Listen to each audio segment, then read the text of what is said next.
श्री नवनाथ भक्तिसार मराठी अनुवाद अध्याय 32. गोरक्ष व मच्छिंद्र दोघे श्री दत्तांच्या दर्शनासाठी गिरनार पर्वतावर गेले. तिथून श्री दत्तांच्या आज्ञेने ते दोघे काशी क्षेत्री गेले. काशी नगरात पुण्यशील, धार्मिक, लोकप्रिय राजा त्रिविक्रम मरण पावला होता. अत्यंत न्यायी म्हणून त्या राजाची कीर्ती होती. मच्छिंद्राला गोरक्ष म्हणाला, गुरुवर्य, हा राजा आपण पुन्हा जिवंत करूया.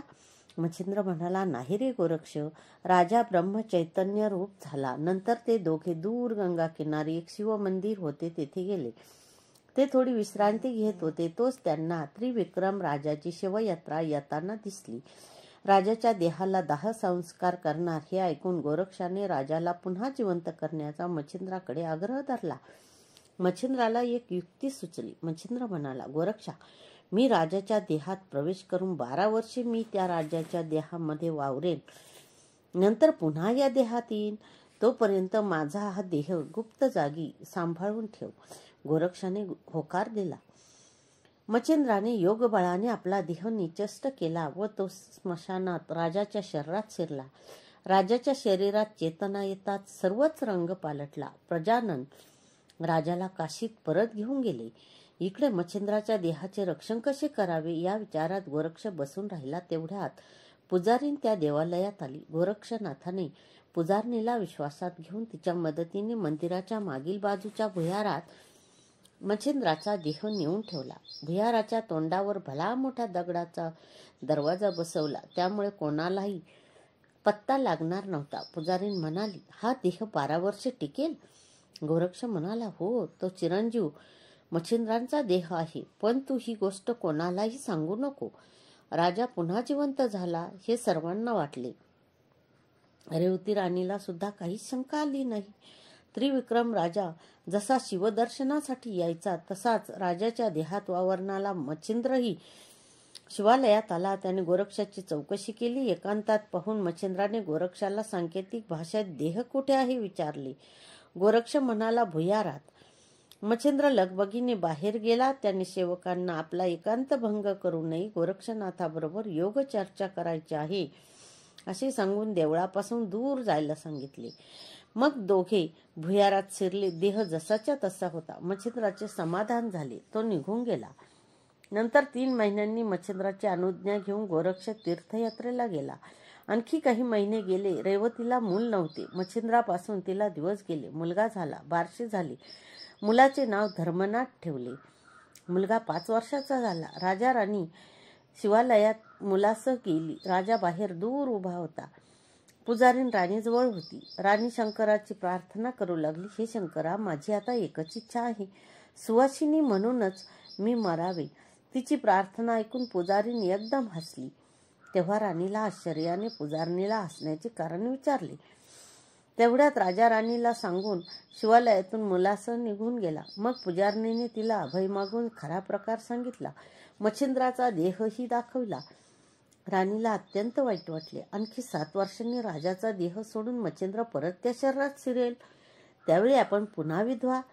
राणीने आपल्या विश्वासातल्या सेवकांना घेऊन बेरात्री मच्छिंद्राचा देह भुयारातून काढला आणि सेवकांना आज्ञा दिली, ह्या दुष्ट गोसावड्याच्या शरीराचे तिळा एवढे बारीक तुकडे करून अरण्यात फेकून द्या. हे सर्व पार्वती पाहत होती. तिने शंकरांची समाधी भंग करून राणीचे कृत्य सांगितले. ते म्हणाले, पार्वती, यक्षिणींना बोलाव आणि ते सर्व तुकडे एकत्र करून कैलासावर आणून ठेवायला सांग. ते तुकडे वीरभद्राच्या स्वाधीन करा. पार्वतीने आज्ञा केली.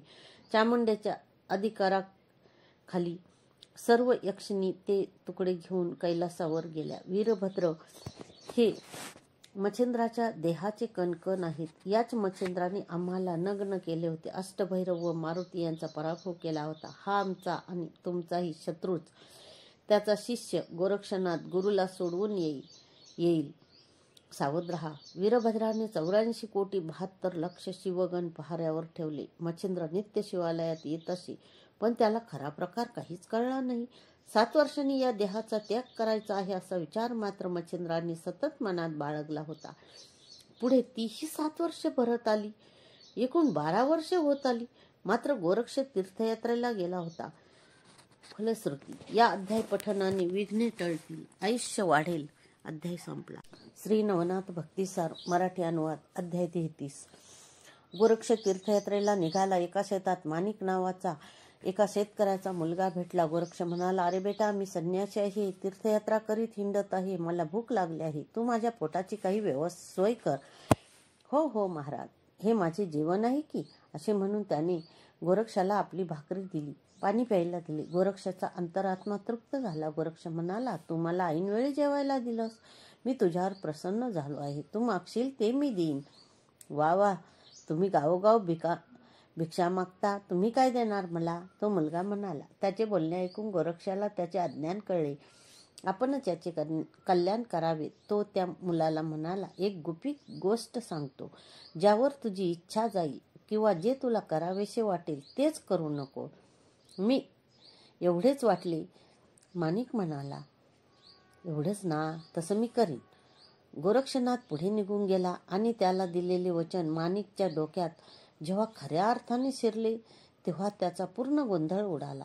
आता आपण घरी जावे असे वाटले. तोच त्याला आठवलं की मनाला करावंसं वाटेल ते करावायचं नाही. तेव्हा डोक्यावर जे सामान घेतले होते ते तसेच ठेवून तो शेताच्या बांध्यावर उभा राहिला. हळूहळू त्याची समाधी लागली. तो तसाच उभा राहिला. शरीर कृश झाले. हरिचिंतनाशिवाय त्याला अन्य काहीच सुचेना. गोरक्षनाथ तिथून निघाला. माणिक शेतकऱ्याच्या अवस्थेची त्याला पूर्ण कल्पना होती. तो पुन्हा चौरंगी होता. त्या गुहेजवळ बद्रिकाश्रमी गेला.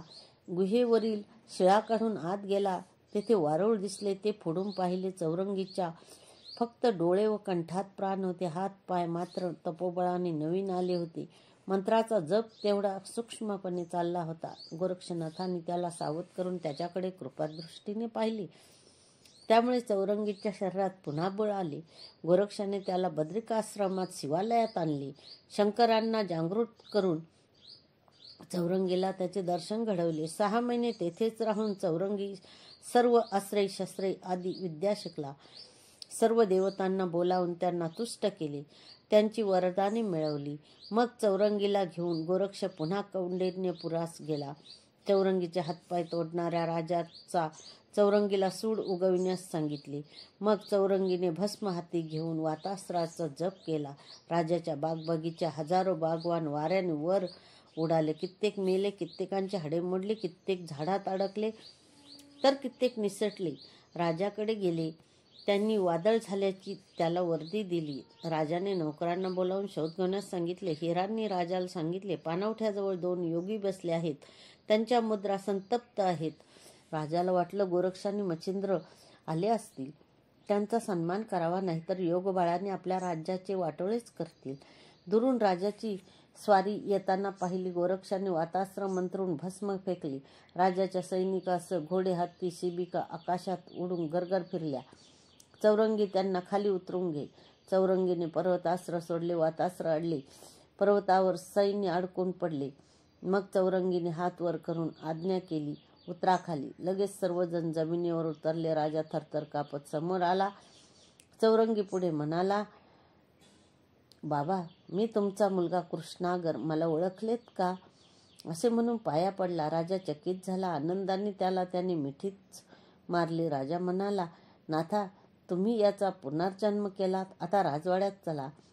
चौरंगी म्हणाला, माझी सावत्राई जोपर्यंत तिथे असेल तोपर्यंत मी राजवाड्यात येणार नाही. असे म्हणून त्या दोघांनी राजाला तिचा सगळा दुष्टावा सांगितला. राजाला संताप आला. राजाने भुजावतीला राज्य सोडून निघून जायला सांगितले. चौरंगीसह गोरक्षनाथ तीर्थयात्रा करीत काशीला आले. पुजारणीकडून मागील हकीकत कळताच घाईघाईने ते भुयारात उतरले. पुढे जाऊन पाहतात तो काय भुयार रिकामी. गोरक्षाला सर्व भयानक घटना सांगितली. मच्छिंद्राचे शरीर काही झालं तरी नष्ट होणार नव्हते. ते सूक्ष्म रूपात कुठेतरी असेल, त्याचा शोध करावा असे गोरक्षाला वाटले. गोरक्षाने चौरंगीला आपल्या देहाचे रक्षण करण्यास सांगून तो सूक्ष्म लोकात गेला. चौरंगीने ते कबूल केले. पुजारणीच्या देखतच गोरक्ष भुयारात निजला. त्याला समाधी लागली व योगबलाने सूक्ष्म देहाच्या साह्याने त्याने सप्तलोक, सप्तद्वीपे, सप्तसागर, सप्तपाताळे शोधली, पर्वत शोधले. शेवटी तो कैलासावर गेला. तेथे त्याला वीरभद्र व इतर गण यांच्या पहाऱ्यात मच्छिंद्राचा देह, अस्थि, मांस, केस, त्वचा इत्यादी कण कण एकत्र करून ठेवलेले असा दिसला. गोरक्ष लगेच तिथून निघाला, परत आपल्या शरीरात शिरला आणि उठून बसला. चौरंगी, चल उठ, काम झालं आपलं, आता इथे राहण्याचे कारण नाही, तो चौरंगीला म्हणाला. त्यांनी कैलासावर जाऊन मच्छिंद्राचे शरीर मिळवण्याचा प्रयत्न केला, पण तो फुकटच गेला. अष्टभैरव, चामुंडा, वीरभद्र यांचे गोरक्ष आणि चौरंगी यांच्याशी युद्ध झाले. अखेर विष्णूने मच्छिंद्राचा देह भूमीवर आणला व गोरक्षाला दिला. फलश्रुती, या अध्याय पठनाने धनुर्वाद बरा होईल. अध्याय संपला. श्री नवनाथ भक्तिसार मराठी अनुवाद. अध्याय 34. अष्टभैरव, चामुंडा आदी राक्षसांच्या संगतीमुळे वीरभद्राचे शरीर गोरक्षाकडून जळाले. शंकर शोक करू लागले. गोरक्षालाही त्यामुळे दुःख वाटले. शंकरानेच आपली बद्रिकाश्रमात केवढी काळजी घेतली आणि आपण मात्र वीरभद्राला मारले. त्यांनी शंकराची क्षमा मागितली व वीरभद्राच्या अस्थी सापडल्या तरी त्याला मी जिवंत करीन असे सांगितले. मग ते दोघे रणांगणात गेले. वीरभद्राच्या अस्थीतून शंकराच्या नावाचा जप ऐकू येत होता. त्यावरून त्यांनी अस्थी ओळखल्या. गोरक्षाने संजीवन मंत्र म्हणून वीरभद्राला जिवंत केले. वीरभद्र संतापला होता. शंकराने त्याची समजूत काढून गोरक्षाचे व त्याचे सख्य करून दिले. मग गोरक्षाने मच्छिंद्राच्या देहातील अस्थी, चर्म, साई इत्यादीचे कण घेऊन काशी क्षेत्रात शिवालयामध्ये प्रवेश केला. त्रिविक्रम शिवालयात आला. त्याला भेटून गोरक्ष म्हणाला, अजून थोडे दिवस थांब, धर्मनाथाला राज्याभिषेक करून येतो.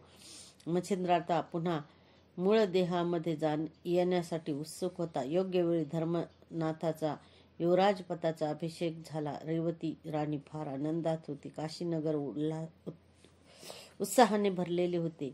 एक दिवस त्रिविक्रम राजाच्या मृत्यूची बातमी नगरभर पसरली. प्रजा हळूहळू लागली.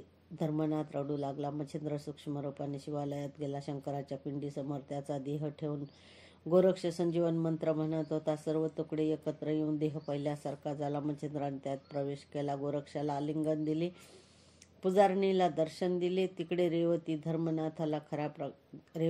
धर्मनाथाला खरा प्रकार सांगितला. जीवदृष्टीने मच्छिंद्रनाथ हाच तुझा पिता आहे असे सांगून तिने धर्मनाथाला मंदिरात नेले.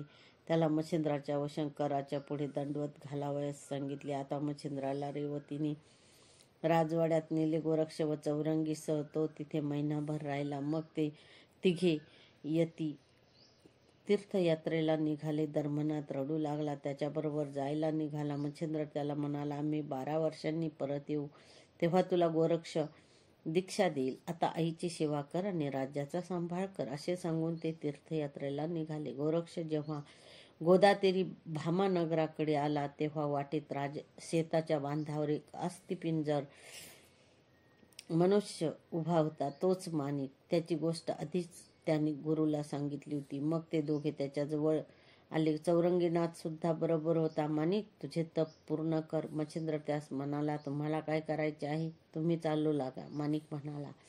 गोरक्षनाथ म्हणाला, मी त्याला युक्तीने ताळ्यावर आणतो.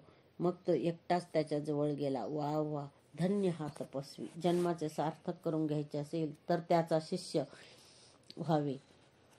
याचा शिष्य व्हावे असे मोठ्याने म्हणू लागला. तेव्हा माणिक पटकन म्हणाला, तूच माझा गुरु हो, दे मला उपदेश, जशी तुझी इच्छा असे म्हणून गोरक्षाने लगेच त्याला कानमंत्र दिला. त्याचे अज्ञानपटल दूर झाले. तो ब्रह्मज्ञ झाला. लगेच गोरक्षाने शक्ती मंत्र म्हणून त्याच्या शरीरात बळ उत्पन्न केले. माणिक गोरक्षाच्या आणि मच्छिंद्राच्या पाया पडला. मच्छिंद्राने त्याला यथाविधी दीक्षा दिली. अडबंगनाथ असे त्याचे नाव ठेवले. चौरंगीनाथाच्या संगतीने तोही सर्व विद्यात निपुण झाला. त्यानंतर 12 वर्षे गेली. तीर्थयात्रा आटोपून चौघी काशीला आले. धर्मनाथ मोठा झाला होता. त्याला एक पुत्र होता. त्याचे नाव त्रिविक्रम. धर्मनाथने चौघांना राजवाड्यात नेऊन सन्मान केला आणि म्हटले, गोरक्षनाथ, मला दीक्षा देणार आहात ना? मी 12 वर्षे वाट पाहत आहे. गोरक्षनाथ म्हणाला, तुझ्या मुलाचा राज्याभिषेक कर. मग धर्मनाथाने त्रिविक्रमास राज्यावर बसविले. माघातील शुद्ध द्वितीयेच्या दिवशी धर्मनाथास दीक्षा दिली. त्या तिथीला धर्मनाथ बीज असे नाव दिले. जो कोणी दरवर्षी या बीजेच्या दिवशी लोकांना भोजन देऊन हे व्रत आचरील त्या गृहस्थाच्या घरी लक्ष्मी सदोदित नांदेल, असे गोरक्षनाथाने अभिवचन दिले. नंतर धर्मनाथाने राज्यत्याग केला. मग 5ही नाथ तीर्थयात्रेस निघाले. पूर्वी या ग्रंथात सांगितलेच होते की ब्रह्मदेवाच्या तेजापासून 88,000 ऋषी उत्पन्न झाले. त्यावेळी त्याचे तेज थोडेसे रेवा नदीच्या काठी पडले होते. नवनारायणपैकी चमस नारायण यांना अवतार घ्यायचा होता. त्यांनी त्या तेजात जीव घातला तेव्हा त्या तीरावर एक बालक उत्पन्न झाला. त्याचे रडणे वाटेने सहन सारूक नावाच्या कुणब्याने ऐकले. त्याने त्या बालकाला उचलून घरी नेले. पत्नीला सर्व सांगितले. त्या जोडप्याला स्वतःचा एक मुलगा होता, रेवातिरी, म्हणून त्याचे नाव त्यांनी रेवण असे ठेवले. मुलगा हळूहळू मोठा होऊ लागला. रेवण 12 वर्षाचा झाला. शेतीची कामे करू लागला. एकदा काय झालं, पहाटे उठून रेवणाने बैल घेऊन रानात चरावयास नेले. तेवढ्यात गिरनार पर्वताकडून अत्रेनंदन दत्तात्रय होते. बैल अचानक बुजला आणि पुढे पळाला. रेवण नेमका दत्तात्रयांच्या अंगावर आदळला. दत्तस्पर्श होताच त्याच्या मनातील मायेचे आवरण दूर झाले. त्याला आपण चमस नारायण असून भूमीवर कशाला आलो आहोत याचे ज्ञान प्राप्त झाले. दत्ताने विचारले, तू कोण आहेस? तेव्हा त्याने नमस्कार करून म्हटले, तुमच्यातील सत्वगुणांचा जो अंश तोच मी या देहामध्ये वावरतो. माझवर कृपा करा. दत्तांनी त्याला फक्त 1 सहस्रांश सिद्धी दिली. त्यामुळे रेवणाला जी सिद्धी मिळाली तेवढ्यावरच त्याचे समाधान केले. रेवण त्यांच्या पाया पडल्या. मग दत्तांनी त्याला आशीर्वाद देऊन तेथून प्रयाण केले. फलश्रुती या अध्याय पठनाने कार्यसिद्धी होईल. अध्याय संपला. श्री नवनाथ भक्तिसार मराठी अनुवाद अध्याय 35. दत्तात्रय तिथून गेल्यावर रेवणाने सिद्धीची प्रचिती पाहिली. त्याने दत्तांनी सांगितलेले मंत्रगायन केले. तोच महिमा सिद्धी स्त्री रूपाने प्रकट झाली. रेवणाने तिला सांगितले, पलीकडे झाडाखाली मातीचे ढीग आहेत, ते सोन्याचे करून दाखव. महिमा सिद्धीने ते काम लगेच केले. तेव्हा रेवण म्हणाला, माते, अशाच माझ्या सर्व इच्छा पूर्ण करशील? ती म्हणाली, हो, पण मी अदृश्य राहून तुझे काम करेन. असे म्हणून तिने ते सोन्याचे ढीग अदृश्य केले व स्वतःही अदृश्य झाली. दुसऱ्या दिवशी रेवण शेतावर न जाता झोपूनच राहिला. सहनसारूक त्याच्यावर ओरडला, अरे, काम केलं नाहीस तर धान्य पिकणार नाही, मग खाशील तरी काय? रेवण म्हणाला, तुम्ही काळजी का करता? काय आहे घरात? चल उठ, जा शेतावर, नाही तर उपाशी मरशील. बाबा, घरात जाऊन तरी बघ. रेवण म्हणाला. सहनसारूकने पाहिले तो काय, घरात धनधान्य, वस्त्रे, भूषणे सर्व भरलेले. तो आश्चर्याने चकित झाला. रेवण म्हणजे कुणीतरी सिद्ध आहे अशी त्याची खात्री झाली. तेव्हापासून तो त्याच्या सांगण्याप्रमाणे वागू लागला. त्या गावाचे नाव होते बुंदलगाव. रेवणाच्या सिद्धीच्या जोरावर इच्छाभोजन मिळू लागले. जोपर्यंत तो तृप्त होऊन रेवणाचे यशोगान करत जाई, रेवणाला लोक रेवणसिद्धनाथ म्हणू लागले. मच्छिंद्रनाथ त्या गावातील धर्मशाळेत उतरला. त्याला तिथल्या लोकांनी रेवणाची माहिती सांगितली. मग त्याने अंतर्ज्ञानाने हा रेवण म्हणजे चमस नारायण हे ओळखले. मग मच्छिंद्राने योगबळाने पक्षी, पशु, हिंस्र, स्वापदे, नाना प्रकारचे प्राणी निर्माण केले. त्यांना अंगाखांद्यावर खेळवले आणि मग त्यांना रानात, आकाशात पाठवून दिले. लोक अचंबा करू लागले. रेवणाला हा प्रकार कळला. तो मुद्दाम पाहायला आला. रेवणाला फार आश्चर्य वाटले. त्याने परत येऊन एकांत स्थानी महिमा सिद्धीला पाचारण केले. ती येताच म्हटले, तो धर्मशाळेत एक नाथपंथी आलाय. त्याने पशुवर्गाला वश केले. तसे मला करता आले पाहिजे. ती म्हणाली, मला ब्रह्मदेव. ती म्हणाली, ज्याला अद्वैताचा अनुभव असतो तो प्राणीमात्रात ऐक्य करू शकतो. तो म्हणाला, मग तूच मला ब्रह्मदेवता कर. ती म्हणाली, ही आमचे काम नाही. त्यासाठी तू दत्तगुरूकडे जा. रेवणाला वाटले, पुरे ही अल्पसिद्धी. दत्त तेथे प्रथम भेटले तेथेच जावे. तेच माझे समाधान करू शकतील. तो पुन्हा शेतात गेला. दत्त भेटीसाठी तप करू लागला. रेवणाने अन्नपाणी सोडले.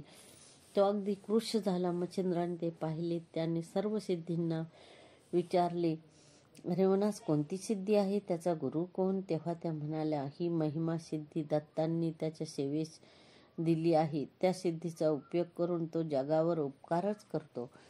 महिमा सिद्धी स्वतः म्हणाली, मी दत्ताज्ञेने त्याच्या सेवेत आहे, त्यामुळे हा गुरुबंधू आहे माझा, याला मी सहाय्य केलेच पाहिजे. मच्छिंद्राने मनाशी म्हटले. मच्छिंद्र वायुगतीने गिरनार पर्वतावर आला. दत्तांना भेटला. तुमचा शिष्य व भक्त तिकडे बुंदल गावात तुमच्या भेटीसाठी प्राण कंठात आणून आर्तपणे दत्त दत्त म्हणत आहेत. गुरु महाराज, वायुवेगाने चला, अशी त्याने नाना प्रकारे विनंती केली आणि दोघे रेवणासमोर जाऊन उभे राहिले. रेवणाची दयनीय अवस्था पाहून दत्तांनी त्याला जवळ घेतले. आईच्या मायेने त्याच्या पाठीवर हात फिरवला आणि वज्रासारखी शक्ती देऊन त्याला बलवंत केले. पुढे गिरनार पर्वतावर राहून सर्व विद्याभ्यास पूर्ण झाल्यावर गुरूंनी रेवणनाथाला म्हटले, तू आता सिद्ध ब्रह्मज्ञ झाला आहेस, तू तीर्थयात्रेला जा. रेवण निघाला. मानदेशात विटे या गावी सरस्वती नावाचा एक ब्राह्मण, त्याची पत्नी जान्हविका हे दाम्पत्य राहत होते. तो त्यांच्या घरी वस्तीला राहिला. त्या ब्राह्मणाचे 6 पुत्र अर्भक अवस्थेतच एकामागून एक मरण पावले होते. रेवण तेथे गेला. त्या रात्री ब्राह्मण त्याचे पाय चेपीत बसला होता. त्याचा 7वा पुत्र जन्मून 10-12 दिवस झाले होते. त्या दिवशीच बारसा झालं होतं, पण रात्री अचानक त्या मुलाची तब्येत बिघडून तो मुलगा गेला. ती बाई स्फुंदून रडू लागली. सकाळी रेवणनाथाने बाईचे हुंदके ऐकले. रेवणनाथ ब्राह्मणाला घेऊन आत गेला. मुलगा आईच्या मांडीवर होता. त्याचा प्राणपक्षी केव्हाच उडून गेला होता. रेवणनाथ हळहळला. ब्राह्मण म्हणाला, महाराज, आमचे दैवत फुटके, त्याला कोण काय करणार? हा माझा 7वा मुलगा, नशिबात पुत्रसुख नाही, दुसरं काय? रेवणनाथाला फारच कळवळा आला. तो म्हणाला, मी या मुलाचे प्राण यमाकडे जाऊन परत आणतो. त्याचे शव 3 दिवस तसेच ठेवा, त्याचा नाश होणार नाही असा मी उपाय करतो. असे म्हणून रेवणनाथ अमरपुत्र जपून बाळाच्या कपाळी विभूती लावली. मग तो स्वतः योगाचा आश्रय करून यमपुरीस गेला. यमाने चमस नारायण आल्याचे ओळखले. त्याने रेवणनाथचा सत्कार केला. रेवणनाथ म्हणाला, विटेगावच्या तुझ्या सेवकांनी त्या ब्राह्मणाचा पुत्र मारून त्याचे प्राण हरण केले. त्याचे 6 मुलगी इथेच अल्पायुष्य असताना इथे आणले आहेत. यमचा पापला. तो म्हणाला, नाथ, मी नियमाप्रमाणे कार्य करणारा, संहाराचे काम शंकर, पोषणाचे काम हरी आणि सृष्टी निर्माण करतो तो विधाता. तुम्ही कैलासावर जाऊन शंकरांना विचारा. रेवणनाथाला ते म्हणणे पटले. सरळ शंकरांना भेटायला गेला. फलश्रुती या अध्याय पठनाने धार्मिक वृत्तीचा पुत्र लाभेल व 42 पिढ्यांचा उद्धार करेल. अध्याय संपला.